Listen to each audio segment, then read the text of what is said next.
جب مسجدوں میں یہ مسئلہ اٹھتا ہے کہ فرض نماز کے بعد دونوں ہاتھ اٹھا کر دعا مانگنی چاہیے کہ نہیں مانگنی چاہیے، اور جب یہ کہہ دیا جائے کہ نہیں ضروری سمجھ کے نہیں مانگنی چاہیے، تو آپ لوگوں میں سے بہت سے ایسے جو کہتے کہ نہیں کہتے، ارے ہم باپ دادا کے زمانے سے کرتے چلے آ رہے ہیں، ارے پہلے زمانے کے لوگوں نے منع نہیں کیا تھا، کیا پہلے لوگ مولوی لوگ نہیں تھے، کہ پہلے علماء نہیں تھے؟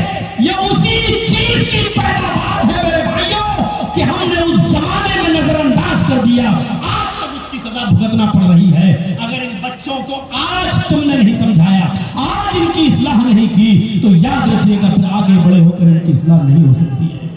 آج ضرورت ہے ان کو عربی تعلیم سے جوڑنے کی، پڑھائیے، جو تعلیم دینا چاہو دو، لیکن ان کو عربی تعلیم سے مت، اسلامی تعلیم سے ان کو دور مت کیجیے، آپ ان کو اسلام سے جوڑیے، ورنہ حال وہی ہوگا کہ آپ کا بچہ اس یونیورسٹی اور کالجز سے پڑھنے کے بعد ایم اے اور ایم فل اور پی ایچ ڈی اور ایم بی بی ایس کی ڈگری لینے کے بعد بھی پینٹ کی چین کھولے گا اور گدھے اور کتے کی طرح کھڑا ہو کر روڈ اور بس اسٹیشن پر پیشاب کرتا ہوا نظر آئے گا۔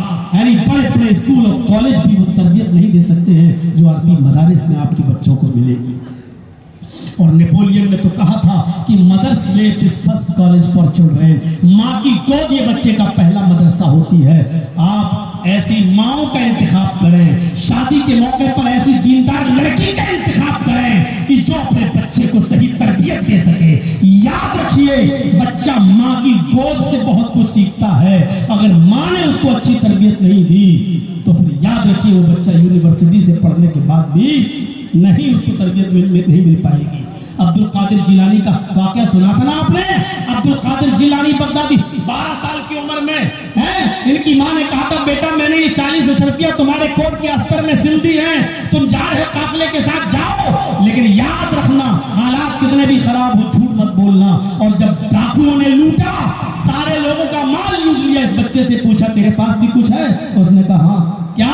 40 اشرفی۔ کہاں؟ کپڑے کے استر میں۔ پھاڑ کے دیکھا تو 40 اشرفی۔ کہا بیٹا یہ تو اچھی جگہ چھپی ہوئی تھی، ہم تو یہاں نظر بھی نہیں ڈال سکتے تھے اور جانچ بھی پڑتال بھی نہیں کر سکتے تھے، تم نے بتا کیوں دیا؟ کہا میری ماں نے چلتے وقت مجھے نصیحت کی تھی کہ بیٹے حالات کتنے بھی خراب ہو لیکن کبھی جھوٹ مت بولنا۔ کہا بچہ اپنے ماں کی اتنی بات مانتا ہے، اپنے سردار کے پاس لے گئے، لوگوں کا لوٹا ہوا مال واپس کر دیا اور توبہ کی اور کہا جو بچہ اپنی ماں کا اتنا کہنا مانتا ہے، ہماری تو پوری زندگی چوری اور لٹیرے پن میں گزر گئی، میرا رب مجھے معاف کرے گا یا نہیں کرے گا؟ میں اپنے رب کا نافرمان آج تک چلا رہا ہوں۔ انہوں نے توبہ کی، استغفار کیا اور لوٹا ہوا مال واپس کر دیا۔ ماں کی تربیت تھی۔ عبد القادر جیلانی میرے بھائیوں ایک بہت بڑے بزرگ کی شکل میں ابھرے۔ یہ الگ بات ہے کہ مسلمانوں کا ایک بہت بڑا طبقہ ان کو اپنا پیر تک ماننے لگا۔ میرے بھائیوں انہوں نے ان کے نام پر 11ویں کی ڈیٹ کا کھانا شروع کر لی۔ میں نے کئی جلسوں میں کہا ان کے نام پر 11ویں کی ڈیٹ کھانے والوں کم سے کم ان کی نماز کی طرف تم نماز بھی پڑھ لیتے تو کتنا اچھا ہوتا۔ انہوں نے جو نماز بتائی وہ نماز پڑھ لیتے تو کتنا اچھا ہوتا۔ عبد القادر جیلانی کے نام پر 11ویں کی ڈیٹ کھانے والوں، عبد القادر جیلانی بغدادی نماز پڑھتے تھے تو سینے پر نیت باندھتے تھے۔ عبد القادر جیلانی نماز پڑھتے تھے تو رکوع سے پہلے رفع الیدین کرتے تھے، رکوع کے بعد رفع الیدین کرتے تھے۔ عبد القادر جیلانی بغدادی رحمت اللہ علیہ نماز جنازہ میں سورہ فاتحہ پڑھتے تھے، اور یقین نہ آئے تو ان کی کتاب بنیۃ الطالبین میں ان کی نماز کا طریقہ دیکھ لیجیے۔ میرے پیارے ساتھیوں، صرف کھانے پینے میں ان کو یاد مت کرو، ان کی نماز کا طریقہ بھی اپنی زندگی میں اپنا لو، اگر صحیح معنوں میں تم ان کو مانتے ہو تو۔ میرے بھائیوں یہ صحیح طریقہ بتایا اللہ کے رسول نے کہ دیکھو میں نبی ضرور ہوں، میں رسول ضرور ہوں، لیکن عالم الغیب نہیں ہوں، مجھے کل کا علم نہیں معلوم، مجھے نہیں معلوم کہ کل میرے ساتھ کیا ہوگا۔ اپنے بچوں کی تربیت اسی وقت کرو میرے بھائیوں، یہی موقع ہے اپنے بچوں کو صحیح تربیت دینے کا، یہی موقع ہے اپنے بچوں کی صحیح اصلاح کا، اپنے بچوں کے اذہان و قلوب کو یہیں سے موڑیے۔ آپ کو میں نے عبد القادر جیلانی کا واقعہ سنایا، ذرا سلطان ڈاکو کا بھی واقعہ سن لیجیے۔ سنایا آپ نے؟ سلطان ڈاکو ہمارے علاقے کا تھا، پکڑا گیا، مقدمہ چلا، پھانسی کی سزا۔ اس سے پوچھا گیا آخری تمنا، اس نے کہا ماں سے ملنا چاہتا ہوں۔ ماں کو بلایا، ماں سے بات چیت کی، چل تیری ماں تو آ چکی، اب کوئی اور خواہش؟ اس